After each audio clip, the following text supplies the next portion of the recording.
definitely what is universally accepted is that the third-party cookies aren't going to be as powerful as they were earlier, and that attribution will have to be supplemented by other methods.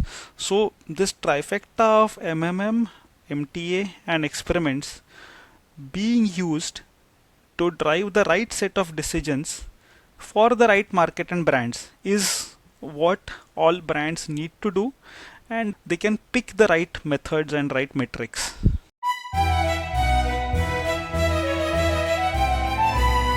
Hello and welcome to the AI Master Group podcast, featuring the people who are building the future of AI in their work today. I'm your host, Jim Griffin. Today I am very happy to have as a guest Tapan Khopkar, who's the Executive Director, Marketing Sciences at OMD, which is the world's largest media agency network. He's also a member of the Advertising Research Foundation. Prior to that, he was the VP and head of Innovation Labs at Cartesian Consulting. Tapan has his PhD from the University of Michigan, where he specialized in reputation systems. Welcome, Tapan. Thank you, Jim. It's great to be here talking with you about topics which are of mutual interest. Mutual interest is exactly right. I've enjoyed so much working with you over the years. I first met you when you were the head of Innovation Labs at Cartesian Consulting. And, Tapan, that was really a great concept. Can you describe a bit about your role there, the kinds of work you were involved in, and the journey from there to what you're doing today? Sure, Jim. So I think I'm going back about 7, 8 years, and I was working as head of innovation labs at Cartesian from 2015 to about 2020. And innovation labs was, rightly said, and a really interesting idea. It was like the special ops within the Cartesian larger team, which was looking at customer analytics for the set of clients. But innovation labs was the team that would be involved when it is time to go to uncharted territories, be it new domains, new problems, new techniques. So that was the set of things that we looked at. And there are, like, I was working with really great data scientists at that time, and while the work differed in different contexts, two key themes that emerged out of that are still a large part of my work today.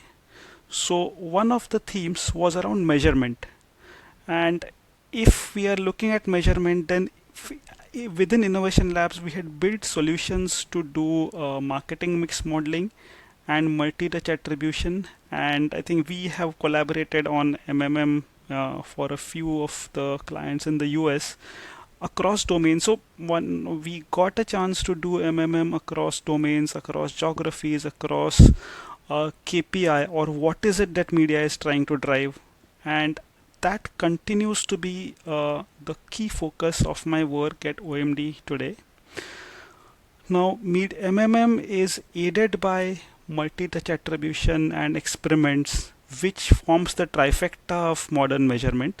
So that is something that when we were doing those MMM projects, how to link MTA results to MMM is something that we were, like the rest of the industry, grappling with at that time. But now I think it is quite clear how these different solutions interact with and empower each other and help the marketer take the right decisions backed by the right measurement. So that's one theme that had emerged from my work at Innovation Labs, which is the backbone of my work at OMD EMEA. The other theme is probably more of interest to the AI master audience, which is the use of LLMs and AI techniques, and also behavioral economics, which is part of my background. So using principles from behavioral economics powered by AI to drive customers and targets to nudge them to take the decision that brands want them to take.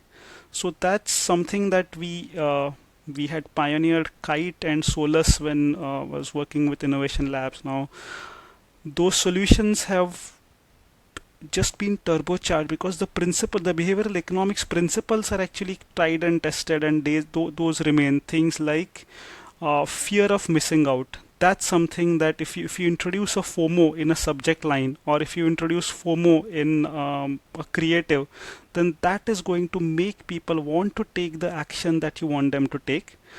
But how do you bring FOMO to life? Now the new LLM techniques are much more efficient and much more nimble in doing that in a variety of ways which are tuned to the context of the individual user. So the use of AI techniques and insights from behavioral economics to nudge the customers to take the decisions that brands want them to take was the second theme back in Innovation Labs, and that continues to be an area of growing interest within the larger advertising community, and also an area that I'm looking at actively in OMD. That's very interesting. Well, you talked a bit about the backbone of your work, and you just mentioned just now, what you're doing currently. Can you describe your primary area of focus right now at OMD? Sure, sure. So I'm part of the marketing sciences team at OMD, and we look at a set of markets within Europe, Middle East, Africa, Asia, but we also serve clients from the United States and Canada. So what we are doing is there are two key pillars of what marketing sciences does. One is measurement, and the other is optimization. Now, we are a small team with a large footprint, is what I keep saying in all leadership meetings, is because even if we are not directly involved in a client's work, the frameworks that we build for measurement are utilized because the media agency's job is to optimally help the client drive their media objectives, their marketing objectives actually, powered by paid media. That's what the media agency is doing. And for the media agency to do it optimally and to drive the right objectives that the brand wants to drive, marketing science plays a key role in answering the following questions, like what should be the right KPIs that the brand should focus at? Should they focus at the top of the funnel, drive awareness? Should they focus and drive consideration, or should they just be focused on conversion? And there are no right answers to any of these questions in a one size fits all manner. It really depends on what the brand has been doing, what the brand intends to do, how is the ecosystem, how is the competition playing up. All of these factors need to be taken into consideration to give a brand the right advice on how much media support is required, what's the right way to deploy it. Now measurement comes into play here because what is the impact driven by media? As so if a brand is, let's say if I'm looking at a travel brand, and if they are getting 1 million customers a month, now out of them a large number would have, if it's a reputed brand, a large number would have come to that brand even if they were not doing paid media in a given week or in a given month. But what is that number? What is the incremental impact of paid media over and above what the brand would have naturally got based on its brand awareness, which is again built on historical media in addition to the core experience of the brand. So this is called baseline, which is what is not driven by media. Then over and above that, there is promotions, there is factors like seasonality. Like if it's a travel brand, then holidays play a big role in that. School holidays and bank holidays, all of these factors impact how people are, the natural inclination of customers and prospects to want to come to this brand is bolstered by media. So, but what is the incremental impact of media? to estimate that in a robust and actionable way is one of the key deliverables that my team provides for our set of clients. And now this can come in a variety of flavors. So at a really abstract and high level strategic level, there is setting up the measurement practice for a brand. What's the right way for, like, what should be the KPIs, what should be the factors that they consider. If I want to estimate the impact of media, then the impact of media has to be estimated accounting for other factors that are driving the sales. Now this is something that we call drivers analysis. So drivers analysis will tell you what KPIs should you look at measuring, and what are all the factors that you need to measure if you want to do an accurate estimate of the impact of media. So making a recommendation of how should your measurement framework look, auditing people's existing measurement systems and measurement frameworks, that's at a conceptual level. Then at a more operational level, there is running MMMs, doing fresh MMMs, or refreshing old MMMs that are done either by our team in the previous years or by somebody else, and making those more robust, making them more actionable is the measurement pillar. The other pillar is optimization. Now in the optimization pillar, there are a couple of standard offerings. One is what's the right media mix, and optimization is generally driven by measurement, because once you do an MMM, or once you have results of an multi-touch attribution, or if you have results of an experiment, then those results give you certain inferences. Those inferences need to be converted into recommendations, and then how to implement those recommendations to meet the brand's objectives in the upcoming period, given the context, the business context within which the brand is playing. That's where optimization deliverables come into play. And budget setting or budget allocation across product line or across market, that's one standard deliverable. Then the other thing that we do is what's the optimal channel mix. Now once you do an MMM, then you will know that say for the said travel brand that we were looking at, if 10% of the sales are driven by media, now out of those 10%, maybe half of them were driven by TV, 30% were driven by social media, and 20% were driven by search. Just as an illustration, if this is the way it was done, then if TV was driving half of the sales, and yet if TV was allocated 80% of the budget, then there is a course correction to be taken.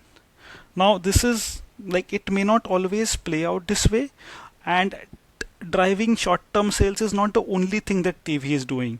So I'm not going to recommend that shift 30% of the spends from TV to other channels. No, a change recommendation is usually a gradual one, and an MMM naturally dovetails into setting up of experiments. So once you get results and inferences from an MMM, they point in a certain direction. They say that correction needs to be made in this direction, and unless it is a drastic situation, one would not take a drastic measure. One would make incremental changes in the direction pointed by the model, but one would also try to bolster the results of the model, because a model is after all a correlation, and it is a story that we are using to the data to tell ourselves and the client a story that makes sense. But after all, it is a correlation, like it is a story based on robust set of correlations, and it has to be bolstered by looking at the other elements of the trifecta, which is your multi-touch attribution models, which continue to have some value despite the deprecation of cookies, and experiments that you conduct. These could be lift studies powered by platforms like Meta or Google, or these could be geo experiments that you yourself commission. Now, not all experiments are easy to conduct. But if you have these three levers in place, then they can talk to each other and you can get more robust, actionable, modular insights for different set of decision makers. So the optimization pillar actually looks at this. And then there is other consulting projects, like a financial services brand wanted to launch a new product in a few markets, and they wanted us to recommend what's the right way to launch that product, how much money should they be spending, how should they do, uh, like how should that money be allocated? Should they look at branding first and performance later, or performance first and branding later, or should they spend equally on both? And also through the year, how should they flight that? Should they do a burst and then some trickle, or should they have an always on kind of a campaign? So all of these recommendations based on the data that they had of their own historic products and of the competition. So that's a very interesting consulting project that we worked with. So that's the like again, this is more in the optimization space because measurement is a given for this kind of a project. But what we do, and now I'm coming back to what I earlier talked about, AI, the use of AI. So in some of the offerings that we are looking at are also trying to mine behavioral data from the web. Like if you are looking at social listening, then what topics are being talked about in social listening? The brand is taking efforts to drive certain conversations, but is that really happening? Because what happens, Jim, is that measurement of brand done by traditional research methods is time consuming and expensive. So what we have tried to do is develop something called brand heat, which is a behavioral accompaniment to standard brand measurement. Now, brand heat looks at behavioral data across search, across social listening, and all of these are uh, processed using AI tools, and then statistical analysis is done to figure out what are the factors that are providing your brand heat today, which will drive brand metrics down the road. So this is one way in which AI is becoming relevant. Then there's also stuff around creative and content optimization, which is very similar to the Kite product that we had worked on earlier, which is a subject line email. So Kite was an email subject line optimization product. Now with the advances in LLMs, now that can be the same principles can be applied to not only text but also to images. So images which have a dog in them for family oriented brands, images which have a pet in them are going to get you 20% more visits than images without a pet, all else held equal. Now, where AI techniques are coming in is to process those images to detect the objects which are meaningful. Where behavioral sciences are coming in is to set up the AI system in the right way so that you are getting the right kind of cues, the right kind of features can be extracted which will be useful for nudging customers to drive the behavior that you want. It's really a broad spectrum of work across the two pillars of measurement and optimization, and statistical techniques, statistical models help us tell the story of what is happening, and AI techniques, AI tools help us figure out what is the right nudge to be driven to drive behavior of the customers. Very interesting. I especially liked the example you gave of the financial services brand that's launching a new product, and then they have a number of questions, not only about channel, but also about flighting and whether you to do it in a burst or a burst and trickle or always on. Those are very realistic questions that somebody that's running that line of business is really going to need to lean in on. I can really imagine those conversations. I agree with you. That's very interesting. Another thing that you mentioned just now was some of the testing that can be done by Meta and Google. I'm aware that Meta and Google have released some pretty accessible tools of late. For example, Robyn. What's your opinion about the quality of those new tools? Okay. So I'm going to give what might seem like a non-answer. So Google has released, it used to be called lightweight MMM. Now they have rebranded it as Meridian. Now Meridian is a Bayesian approach to doing MMM. Robyn is a frequentist approach, and they use machine learning and time series techniques to make it really easy, accessible, yet robust. So both the tools are fantastic, but on like a tool is only as good as the quality of the decisions that it drives. Now, with the proliferation of MMM tools and MMM becoming more mainstream, the tools, like we have our own in-house tool within OMD that we use for our MMM projects. Now all of these tools are actually really good now. Like tools for MMM is becoming like infrastructure within the industry. The quality of the model is driven by the maturity of the measurement setup that you have, the maturity of the team that is doing the modeling, and most importantly, the it has to drive decisions, it has to drive action. So if the MMM models are not utilized, if they are not actionable, then they are going to, even the best model is going to be on a printout or in a PowerPoint deck in somebody's inbox, and it's going to be looked at the next time that this activity needs to be done, maybe 3 years later. It will be a great model, but with wasted potential. What is required is an ongoing measurement and optimization program which is looking at incrementally conquering this land of uncertainty of what is the impact of media towards me meeting my business objective is the question, but that is such a big question that it can't be answered at once.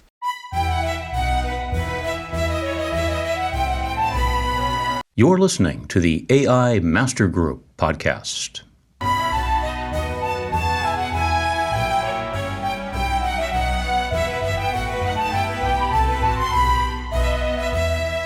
What is the impact of media towards me meeting my business objective is the question, but that is such a big question that it can't be answered at once. It can only be answered incrementally. So maybe in the first run you will understand that media is only paid media. Like if I'm an established brand that has been in the business for a long time, then paid media will drive maybe 5%, maybe 10%, maybe even 2 or 3% of your overall sales. Of the brand perceptions, it will drive a much larger component. But what is the extent of my business KPIs driven by paid media is the first level of question. Then how do different media channels do it different? Like what is the relative power of efficiency and effectiveness of the different media channels, of the different media initiatives in driving that impact is the next layer.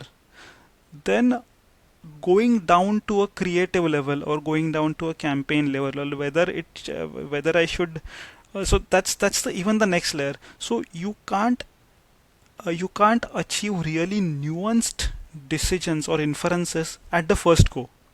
You have to have a stable foundation. You can maybe answer a few questions, so you can try to answer a few questions with a high degree of confidence and actionability, or you can try to answer everything at a go, and be left with no firm decision, no firm insights. So setting the measurement right is really crucial, and the quality of tools is not going to be the differentiating factor in the quality of MMM models. The team which is like the business team which is engaging with the measurement team also has to be mature. They have to understand the different roles that media is playing for the business, and also the power and the limitations of various tools. Now these are really some of them are technically really sophisticated models and solutions, so the discussions do need to be technical, but they it should not end there. It should always be driven towards take the like what is the decision or set of decisions that the model is empowering. That should be the focus. And if one is setting up measurement right by taking this into account, then you will have a robust, evolving, ongoing measurement and optimization program. Doing it once is great, but it's not enough. Yeah. You were talking about it being actionable and being ongoing. I remember a project that you and I got pulled into with a major CPG brand that was getting a quarterly MMM readout, but it was always getting it at the end of the quarter, and they'd already set their budget and made all of their decisions by the time they got the report. So it was more or less a history lesson for them. And the reason that they were bringing us in was to try to see if they could accelerate the insight so that it could be actionable. I remember that project. No, I mean it's still the same. Like that remains a reality even to the day for a large number of brands. Like once a quarter is really the best. Like you don't need to do MMM more than once a quarter, but the decisions, like it is horses for courses. So the quality of the depending on the granularity of the decision, you need to employ the right set of data and tools to empower that decision. But having a unified overarching framework powered by MMM is essential for a large number of brands which have a significant media spend. If you are not spending, like not everybody needs to do MMM. Now what has happened, I don't know if this is where you are going, but with MMM becoming mainstream because Google and Meta and TikTok keep talking about it, many brands feel that they need to do this, but they don't really know why they are doing it. So what may be that for certain brands which are digital only, maybe attribution solutions which are provided by the likes of Google and Meta, maybe they are sufficient. It really depends on what decisions you are trying to drive. Like I'm not advocating that people don't do MMM, but not everybody needs to do MMM all the time. Depending on um, how much, like what's the how much media spend do you have, what is the variety in your media spend in terms of channels, across channel spends, like the business context and the data quality will tell you what is the right set of tools for you to employ in a given market. It's also possible to um, get in use insights from one market or from one model to drive decisions in other markets or other models. So the like having an actionable, future-proof, modular measurement setup is essential for everyone. MMM is for the evolved brands who are spending a lot of money. MMM will be the core of a core player in that setup, but not everybody needs to do MMM all the time.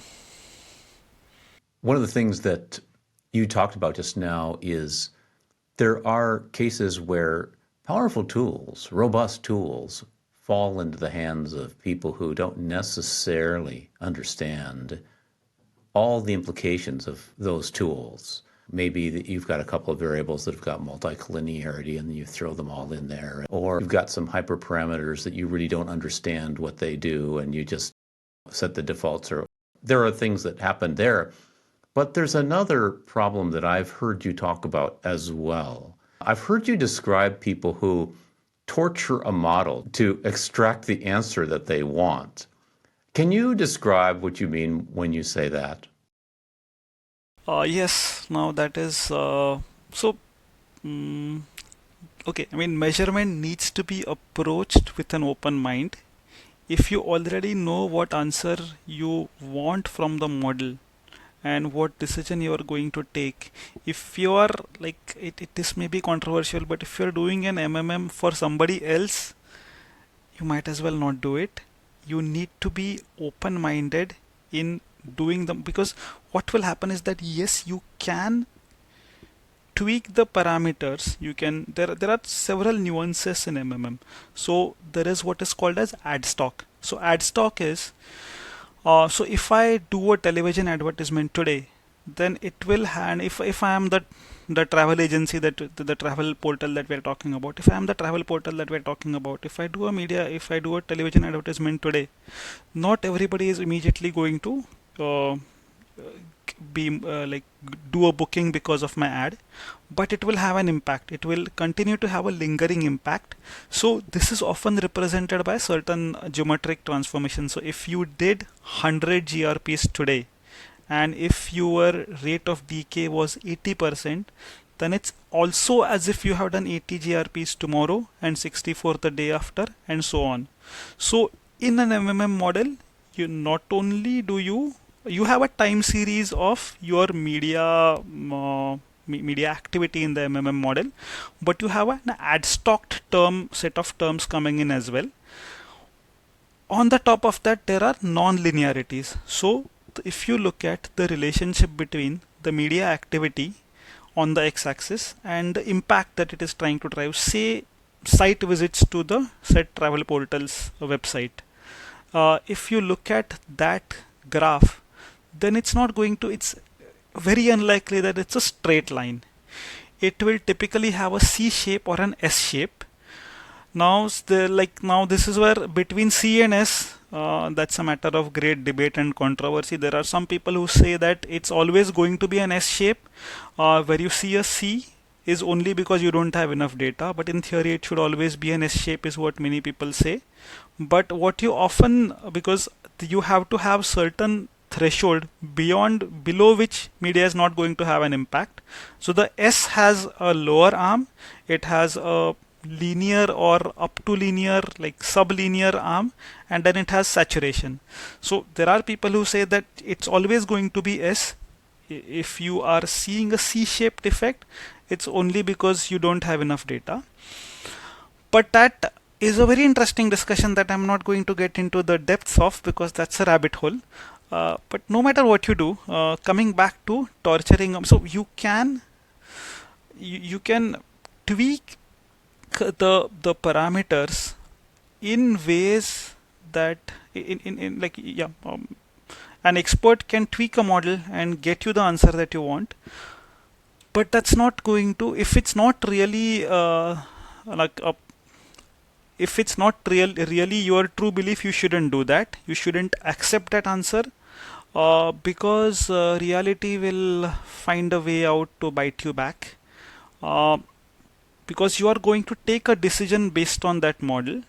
Now if I say that like TV is driving 80% of the impact, if so sorry, even at a more fundamental level, if media was only driving 10% of the impact, but if I am able to somehow create a model where media is driving 20% of the impact, now that means, like, if I gave you this result, then that means a much larger media investment.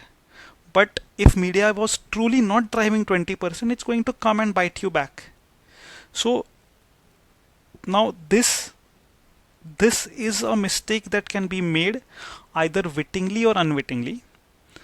It's a dangerous mistake, which is why you should try to, like, when I'm building a model, I'm trying to knock down every narrative that I'm coming up with. I'm really really cynical at my cynical, like most cynical, like it comes quite naturally to people like us, but it's one has to be even more cynical when building a model. If whatever withstands the most cynical scrutiny is worth testing, and you make incremental marginal decisions powered by the direction that the model is pointing you towards, but always look for other pieces of evidence which will back you up. So the Bayesian frameworks, like Google recommends Bayesian frameworks, we also, again, not there are no universal rules, but where possible we recommend Bayesian frameworks. Where it is there are places where we use frequentist frameworks. It really depends on what is the business context that the client has, but you need to get signals from multiple methods and try to bolster the confidence that you have in the insights that the model is giving you, or reject the insights. Like it's good to set up, and if you are likely to be wrong, it's good to be wrong in one market and by a small amount than be wrong in all markets by a very large amount. So you are likely to be wrong. If you torture a model to extract the information, reality will bite you back. So you can do it, but don't. And always take incremental marginal decisions in the direction pointed out by the model is what I recommend. The other thing that is worth remembering is that media works on the margins. Media amplifies what is already out there, but media cannot, like, media can't give you all the business. You have to have things like, if you were an FMCG, you have to have distribution. You have to have like in if of one of the alcohol brands that we work with, so there is on trade and off trade, which is within the restaurants what you do, and off trade is in the retail. So you have to have presence in all the restaurants that you want to be present in. You have to also have things like experientials. You have to have word of mouth. You have to have drive trials. All of these things need to be there. Media works on the margin and amplifies whatever else that is there.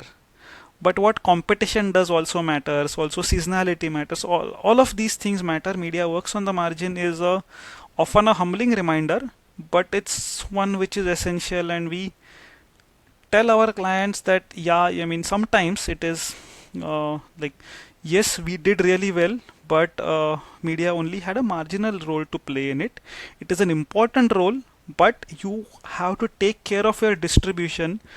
Don't throw in money into this market for this brand unless you fix distribution, which is only at 17%. So if you don't have distribution, media isn't going to give you sales. So the job of a marketing scientist is to help the media planners and strategists make the right recommendations for not only for media but also in terms of the business context. Now, if we don't have data, we will say that these are things that we need to look at because these are factors that might also affect the sales. I don't have distribution data for if I'm making a budget recommendation and I don't have distribution data, then I will say that these are the caveats that I have. I'm assuming that distribution stays as is. If that is the case, then media will give you this lift. But it is like the 2-3 things that I try to remind myself, and often in conversations we end up telling the clients is that media works on the margins. Then it is best to be skeptical. It is essential to have a model, but it's also best to be skeptical of a model and always make incremental decisions and use testing and make the decisions in the direction pointed by the model, but don't go all in. You're talking about these incremental decisions and the testing and so forth based upon model. And we've talked in the course of this discussion about marketing mix modeling, MMM, which is a model. And you've also touched on MTA, multi-touch attribution. and you've mentioned that each has its own role and it's a little bit more sorted now. But can you tell me if these two methods of ascertaining the truth give different answers, how do you deal with that? Uh, no, so that's a great question, and I think and this is something that we had been grappling with about 5 7 years ago. Now the way that now I think this is the established understanding in the industry now is that these techniques are essentially trying to like use these. Again, I'm going back to horses for courses. So MTA will give you actionable decisions in a shorter time frame at a granularity that MMM usually will not approach. So use MMM for doing strategic decision making, and what we often do is that we put these two in lockstep. We look at the for relative like with across within a channel across strategy A or strategy B, across creative A or creative B, the MTA decisions are good enough. Don't use the MTA decisions for estimating the overall impact of media. That's not a question that MTA is going to help you answer. Within a platform, what works better than others is something that MTA will tell you. Now, again, there are certain platforms and certain channels where MTA often overestimates. There are places where it underestimates. One can apply a correction factor or a calibration factor based on MMM. So that's something that a number of people have done meta studies on MTA results and on MMM results, and they have it is fairly sorted that for tactical short-term decision, granular decision making, MTA can be used. Don't use MTA for strategic long-term decision making. Yeah, it makes sense. So you're talking about this tactical versus strategic aspect. And the question that I have for you is you're doing an experiment in a world where you have contributions from things that happened in the past, like you mentioned just now about AdStocks and so forth. So those things have a lingering effect on the experiment. How do you handle that? Great question. And so when you are setting up an experiment, I think you you handle that in two ways. One is when you are setting it up. If you are using a geo test, if you are doing a geo test, then so the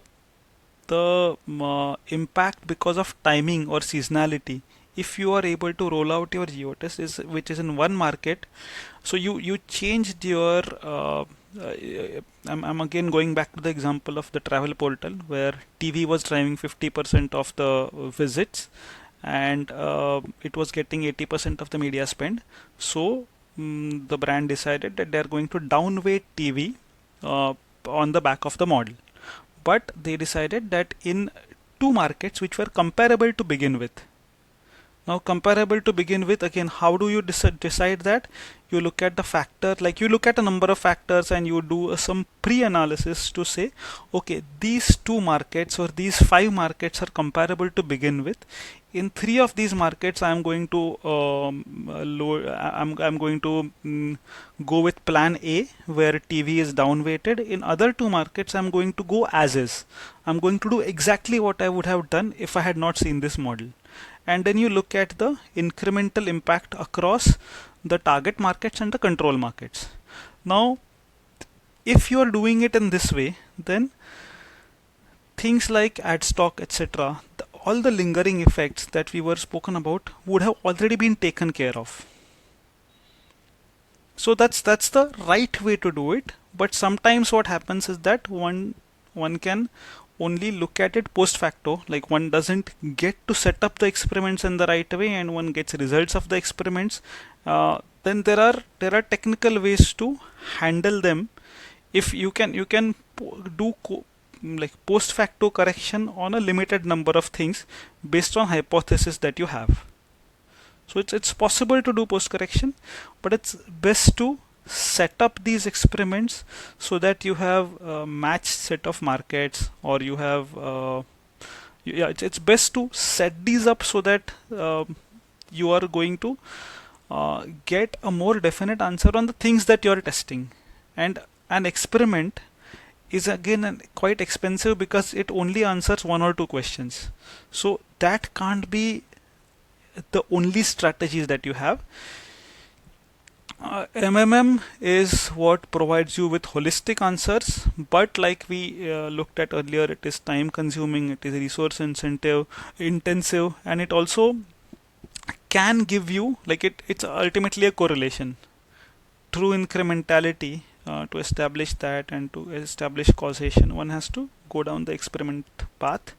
If you want to get really granular short-term decision within platform decisions, then despite the deprecation of third-party cookies, or the Google has recently gone back on it and it has said that they are going to go the Apple way, where people can make a choice whether they want to be tracked or not tracked. Now, despite this decision, what's happening is that, like, what is uh, definitely like what is universally accepted is that the third party cookies aren't going to be as powerful as they were earlier, and that the impact, the attribution uh, will have to be supplemented by other methods. So this trifecta of MMM, MTA and experiments being used to drive the right set of decisions for the right market and brands is what all brands need to do. And depending on how much like what's their media spend, what's their channel mix, and what's the business context within which they want to make the decisions, they can pick the right methods and right metrics. That's interesting. I was looking forward to getting your opinion about the current state in regard to the cookies disappearing. So you're saying that it looks like they're not going to disappear, but they're going to be less impactful. And so we're going to have to evolve our systems in such a way that accounts for that. So I'll bet you've seen some very evolved measurement systems at some of the top brands in the world. Just out of curiosity, what does state of the art look like today? I think what I will say is that there are principles that measurement systems need to have. So modularity, being future proof in the sense that it should not be dependent on any tools or technologies which are going to become less reliable or going to disappear altogether. Then it should be modular, because then modularity will ensure that you can get data sources from multiple systems, you can get results from multiple systems, and you can fuse the data sources together to build a robust data set to begin with, and you can get results from multiple systems or multiple technologies to try to make sense of them. So modularity, future proofness, actionability. One also needs, like, being able to do it across the entire funnel is another principle that I would say is very important. If your measurement system is only going to tell you about sales, but is not going to say anything about the awareness or consideration or any of the upper funnel metrics, then you are only going to look at a short term your window is short term. You're not going to be able to answer questions like what is the right amount of money to be spent on driving brand objectives. So full funnel, actionable, future proof, modular are some of the principles that we advocate. Yeah, top of funnel is critical. Wow. I'm so glad that we had Tapan a chance to reconnect again. I really enjoyed working with you. I remember a project that we did together for a mattress brand and identified some comparable markets so that if one wanted to do a test, we could split the two markets and make inference. All of that work. If people wanted to get in touch with you, what's the best way for them to do that? So either on LinkedIn or on email. My email is tapan.khopkar@omd.com, and I am also there on LinkedIn. And on LinkedIn. For those who don't necessarily know how to spell Khopkar, why don't you help me with that? Sure, it is Khop, P for Paris, Kar. All right. Tapan, this has been amazing. I'm really grateful for having a chance to reconnect with you. Bye for now. Thank you, Jim. You've been listening to the AI Master Group podcast. I'm your host, Jim Griffin. Until next time, stay curious and stay in front.